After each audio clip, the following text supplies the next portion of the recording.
And Dr. Freedom here with you. Thank you, Elon Musk.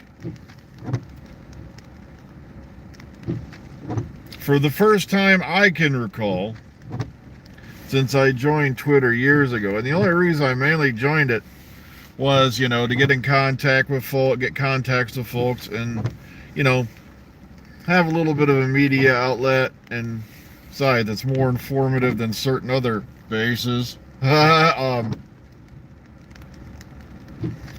But for the first time in this many years, there was a major, colossal mess up. I'm not kidding. I was reading stuff and I go to retweet it like I normally do every day, and all of a sudden your tweet limit has been reached. What? And I'm like, please don't tell me this, idiot is going to try to put a limit on how many times you can tweet and retweet every day when he's got bots out there bashing the internet servers like mad. Well, I'm sitting there, I go through my emails, I've had no notifications I've done anything wrong. Then I ran through, I even logged out, logged back in, first time I've done that in a while. Put in new password, all that stuff. I was able to bring up, there was no unusual tweet activity. And it turns out, I heard later, I guess even John Cusack was complaining. So this wasn't just me, this was like the whole system went mad. I'm like, wow, you've been in charge of this thing for how long? And, the colossal mess ups have already started. If you can't tell, it is raining. 43 degrees and raining. And dummy me, I put on 2 jackets this morning, but at the same time, sometimes the wind can get here, the wind shear so bad that, it can say it's like 40 something and it feels like 10 outside. So wearing this extra jacket is kind of like the concept of the condom back in the day. I'd rather, have it and not need it than need it and not have it, so to speak. But going on about Doctor Who, Ncuti, I guess, is still filming Sex Education.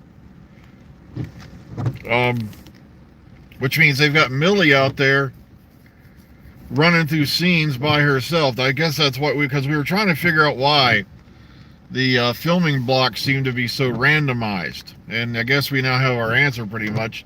Ncuti's on and off, bouncing back and forth between there and all that. There must have been some reshoots or something because I thought they were done with that. But no, you got a photo from like 10 hours before, at least last night when I saw it, where he's out there with Sex Education. So I don't know. I don't know how the poor guy's juggling it. I can't even handle going back and forth to work, 45 hours or more a week without going insane, having to do something else. So before I started, I wanted to thank Elon Musk, for taking over and managing to have one of the biggest screw ups on Twitter I've ever had, and it didn't happen under the old regime. Sure, they had their problems, but I guess they dismantled the TARDIS and then they put it back up, filmed some more stuff, and that to me is very unusual. Because in a public area like that, like I said, I've known times where they've left TARDIS standing out on location and nobody really messed with it. Okay, Doctor Sleep. No, I've not actually read the book. My audio copy went foobar, before I had a chance to listen to it. I've seen the movie though. I was very impressed with the movie because I was not impressed with The Shining. Everybody seems to adore The Shining. I am bored silly just trying to get to the end of it. I didn't even know about that photo at the end with Jack Nicholson in it until I read it like a couple of years ago. I ran on an internet post. I'm like, oh, okay, now it kind of makes sense. I did watch the TV movie, and it wasn't you know, fantabulous, but it also stuck closer to the book than did, you know, the Kubrick movie. Like I said, you know, different strokes for different folks. Okay, like I said, Doctor Who, like I said, they were back there filming in Bristol again, and still no sign of Shooty. I guess Anita Dobson was out there. I posted a link to a video somebody shot of her on set over on the Dr. Freedom page. Well, they're definitely not taking any chances with the TARDIS interior being revealed, because when they did the one scene with Millie Gibson apparently entering the TARDIS, they had a green screen in the back of it. So a lot of people go, oh, that just means they haven't done this yet. No, that just means they've had the TARDIS interior done. They just don't want any inkling of what it looks like leaking out yet, even though we've already got a video allegedly showing that. But at the same time, you know, I'm laying money the video is genuine, but you never know. I can be wrong. But we haven't seen it fully lit. We haven't seen it, you know, with proper lighting, proper thing, and all that. And I love how everybody's making all these computer graphic things of what the new TARDIS interior is going to look like based off a grainy video off a phone that lasts all a few seconds.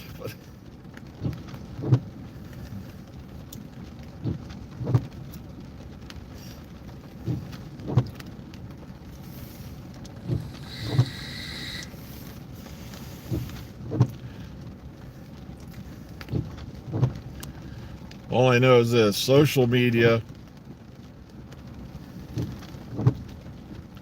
Yeah, Needful Things was a good book. Oh heck, you just mentioned another one earlier. Dreamcatcher was a far better book than it was a movie. I just re-listened to that recently. I couldn't remember how long ago I listened to it the first time, but I'd forgotten a lot of it. Because the movie was all over the place, and it's like that's what happens when you take, you know, major novels and try to crunch them down into, you know, a 2-hour movie or less. It was like I knew The Dark Tower was going to be a failure because it was going to be a 90-minute movie, and it was like 7 novels in the Dark Tower series, yet they tried everything they could to slam little bits of each book into that movie while completely disregarding 2 of the main characters in that saga. You know, and it's sad too because they wasted Idris Elba on that piece of shit.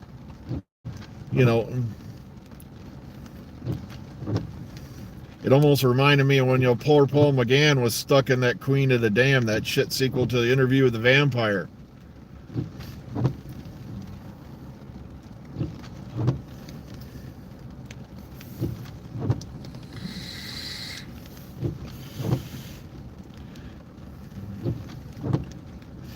Yeah, I've read Insomnia. That's a good one too. Very huge book. I haven't listened to it in about a few years now. So I may have to pop that back in sooner or later. I know I got the audio book somewhere. I just have to track it down. See, I mainly listen to books these days. It's how I stay sane at work. The Man Who Eats Himself, that was a short story. I can't remember, I could have sworn it was called like Survivor or Survival or something like that. I'm going off the memory box here. It's about a guy trapped on an island. He's a surgeon, and he was also a heroin smuggler or something like that, and he uses the heroin for anesthetic, and he uses a thing that you had with a crash, and yeah, he starts slowly eating parts of himself to stay alive. Because he's trapped on this barren island. It's like Castaway, but only more barren. And a lot more grim. Yeah, lately I've been listening to true crime stuff, which can depress the living hell out of you.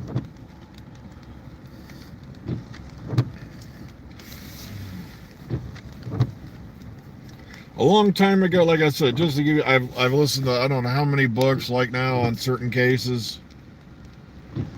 Salem's Lot, the book wasn't bad.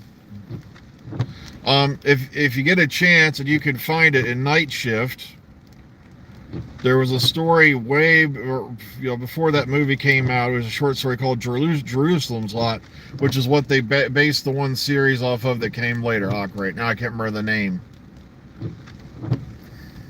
There was a TV series based on it, and it was named after the house in that short story. Now I can't remember the name of it.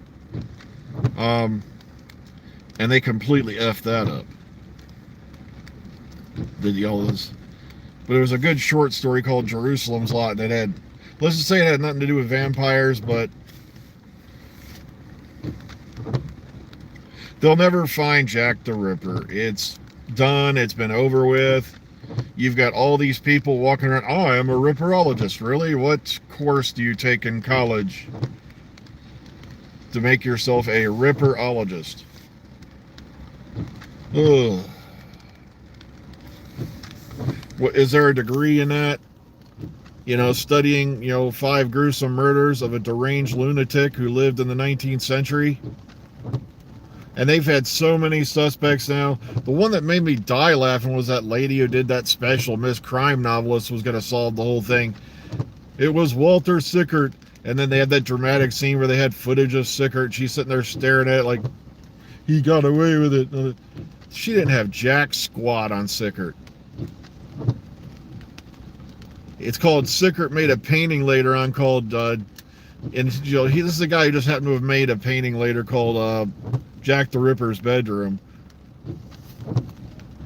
Yeah, like I said, JFK, do your research on that. There was no way in hell Lee Harvey Oswald shot JFK. You'd have better luck putting frickin' Mr. Magoo up there with a 22 pea shooter and him hitting the mark than Oswald did with the piece of crap rifle he had. The guy wasn't even a third-rate marksman. He made marksman in the Marine Corps by 2 points. Previous time before that, he didn't even hit the target. He non-qualled. Yet, they're telling me this completely inept guy picked up a rifle with a wobbly scope, a defective bolt, and pumped out 3 shots in under 6 seconds and scored hits on every single one of them. One bullet apparently hitting people 8 times. 2 people, 8 causing 8, 2 people with 8 wounds. I'm like, a bullet going downward at like a 17-degree trajectory went into Kennedy's back, somehow came up and came out of his neck, parallel to his collar line, leaving a small kneed hole that every doctor at Parkland mistook for a wound of injury, because there was more than one gunman, and they proved that with the audio tests. But of course they threw them out saying that this, that, these, and those. Yet meanwhile, when they performed their own audio tests compared to that audio, guess where the final headshot came out from? And they were able to track this down within plus or minus 3 feet of the grassy knoll where everybody had said that fatal headshot came from.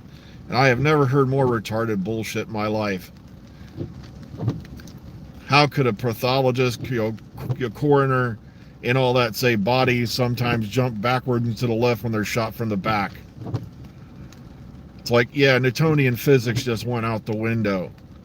His brain propelled from his head with such force it acted like a jet. Yeah, then how come they found no gray matter on Governor Connolly or his wife who were sitting right in front of him? All the gray matter was on the back left side of the car. See, and they called people conspiracy theorists when the evidence right there in front of your eyes. I don't know. I'd have to read more on the Peterson case. That's one I haven't paid attention to. I can tell you right now, if you ever get a chance, read about the, sheesh. Now his brain. The McDonald murders. They completely, took that dude to the railroad. They not only they not only railroaded him, they ran a train on his ass.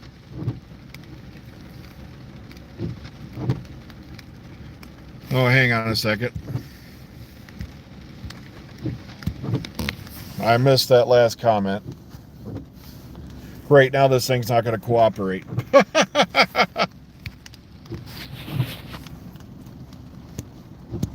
Okay, there it goes. Okay, have you heard the news regarding a certain doctor YouTuber? The news has even reached. Are you talking about the Vote Saxon thing?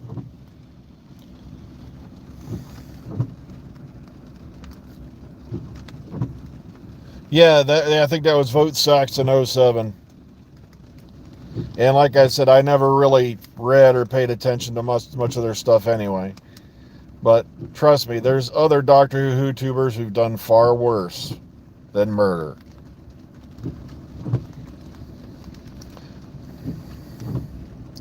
See, one was revealed a few years ago. Well, actually, two of them both turned out to be, well, I'm not going to say that word. They'll cancel me.